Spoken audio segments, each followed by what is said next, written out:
ഒരു എഴുത്തുകാരനെ സംബന്ധിച്ചിടത്തോളം അയാളെക്കുറിച്ച് മാത്രം ചിന്തിക്കാതെ മറ്റൊരാളെക്കുറിച്ച് ആകുലപ്പെടണം. സ്വരൂപ കാമുകത എന്ന് പറയും. നമ്മൾ കൊള്ളാം, മിടുക്കനാണ് എന്നൊക്കെ പറഞ്ഞ് നമ്മുടെ അച്ചീവ്മെന്റിനെ കുറിച്ച് എപ്പോഴും ആത്മരതിയിൽ ഏർപ്പെടുക എന്നതിനപ്പുറം ഒരു അപരോന്മുഖ ദർശനത്തിലേക്ക് എത്തണം. എൻ്റെ പേര് ആർദ്രത എന്നാണ്. ആർദ്രത എന്ന് പറഞ്ഞാൽ എനിക്കൊരിടമുള്ളതുപോലെ നിനക്കും ഒരിടമുണ്ടെന്ന് ഞാൻ സമ്മതിച്ചു തരുന്നതിന്റെ പേരാണ്. വയലാറത് ഭംഗിയായിട്ട് എഴുതി വെച്ചിട്ടുണ്ട്. ഈ വിശ്വപ്രകൃതിയിലെങ്ങാനും ഒരു മുല്ലപ്പൂവിതൾ വിരിഞ്ഞാൽ, കാട്ടിലെ കതിർകാണാ കിളി ചിലച്ചാൽ, മുളങ്കൂട്ടിലെ തത്തമ്മയ്ക്ക് നൊമ്പരം വിതുമ്പിയാൽ അത് എന്നിലും വന്നലയ്ക്കും, പിന്നെ മറ്റൊന്നായി രൂപം കൊള്ളും. അപ്പൊ ഇങ്ങനെ തോറ്റുകൊടുക്കാൻ കഴിയുന്ന ഒരു ഹൃദയം ഉണ്ടാവണം. മറ്റൊരാൾക്ക് വേണ്ടി തോറ്റുകൊടുക്കാൻ കഴിയുന്ന ഒരു ഹൃദയം. ഒരു ഇലയുടെ അടിയിൽ മഴയത്ത് രണ്ടുപേർ പോയിക്കൊണ്ടിരിക്കുകയാണ്. ആർക്കാണ് ഏറ്റവും കൂടുതൽ സ്നേഹം എന്ന് തിരിച്ചറിയാൻ ഒരാൾ ചോദിക്കുമ്പോൾ മറ്റേ പറയുകയാണ്, കാത്തിരിക്കുക, ഏറ്റവും കൂടുതൽ മഴ നനഞ്ഞയാൾക്കാണ് ഏറ്റവും കൂടുതൽ. ഒരപ്പം രണ്ടുപേർ പങ്കിട്ടെടുത്തുകൊണ്ടിരിക്കുകയാണ്. ആർക്കാണ് ഏറ്റവും കൂടുതൽ സ്നേഹം? ഏറ്റവും ചെറിയ കഷ്ണം സ്വീകരിച്ച ആൾക്കാണ് ഏറ്റവും സ്നേഹം. രണ്ടുപേർ തമ്മിൽ തർക്കിക്കുകയാണ്. ആർക്കാണ് ഏറ്റവും കൂടുതൽ സ്നേഹം? കാത്തിരിക്കുക, ഒരാൾ തോൽക്കുന്നതുവരെ തോറ്റുകൊടുത്തയാൾക്കാണ് ഏറ്റവും കൂടുതൽ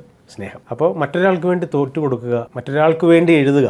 ഇപ്പോൾ എഴുത്തുകാരൻ എല്ലാ അറിവുള്ള എല്ലാ സർവവിജ്ഞാന കോശമാണെന്നോ സർവജ്ഞപീഠം കയറിയെന്നോ അറിവിൻ്റെ ഏറ്റവും ഉന്നതിയിലാണെന്നോ ഒന്നും വിചാരിച്ച് കളയരുത്. നമുക്ക് ചെറിയ അറിവ് മാത്രമേ ഉള്ളൂ. നമുക്ക് അനുഭവങ്ങളും കുറവാണ്. ആരെ സംബന്ധിച്ചിടത്തോളം കമ്പയർ ചെയ്യുമ്പോൾ തെരുവിൽ നടക്കുന്ന സാധാരണക്കാരായ വീട് പോലും ഇല്ലാത്ത പാൽക്കാരനും മീൻകാരനും തെരുവ് വേശിയും വീടില്ലാത്തവനും ഒക്കെ ഉണ്ടല്ലോ, അവരുടെ അനുഭവങ്ങളുടെ അയലത്ത് പോലും നിൽക്കാൻ ഭാഗ്യമില്ലാത്തവരാണ് നമ്മളെല്ലാം. അപ്പോൾ നമ്മൾ അവർക്ക് വേണ്ടി എഴുതുക എന്നുള്ളതാണ്. അപ്പോൾ ഈ അപരോന്മുഖ ദർശനത്തിലേക്ക് എത്തുക എന്നുള്ളതാണ് ഒരു എഴുത്തുകാരൻ്റെ ഏറ്റവും വലിയ സർഗസന്നദ്ധത. അത് ആ സർഗസന്നദ്ധതയാണ് അയാളെ സർഗസമ്പന്നനാക്കുന്നത്.